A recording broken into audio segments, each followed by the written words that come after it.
31 కేసులు ఉన్నాయి నీ మీద. ఈడీ కేసులు 7, సిబిఐ కేసులు 11. ఇప్పుడు నిన్ను దేంతో కొట్టాలి అని అడుగుతున్నా. చెప్పుతో కొట్టాలా లేదా నువ్వే చెప్పని అడుగుతున్నా. 3452 3452 టైమ్స్ నువ్వు కోర్టు అడ్జర్న్మెంట్ తీసుకున్నావు, కోర్టులో వాయిదాలు తీసుకున్నావు. దానికి నిన్ను చెప్పుతో కొట్టాలా?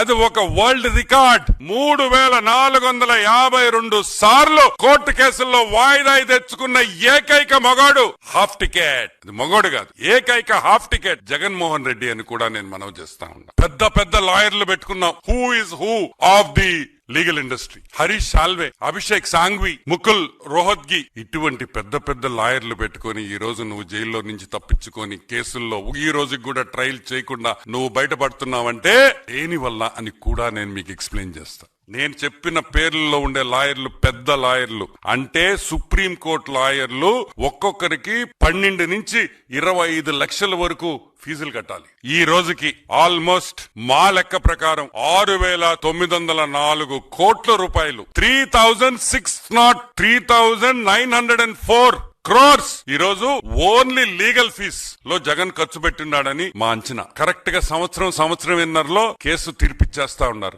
ఈ రోజు మేము అడుగుతున్నాం, 5000 రోజులైంది జగన్మోహన్ రెడ్డి హాఫ్ టికెట్. ఈ రోజు కూడా నీ మీద వేసిన కేసుల్లో ఈ రోజు ఒక్క విచారణ ఒక్క కేసులో కూడా జరగలేదు. అసలు ట్రయల్ మొదలే కాలేదు.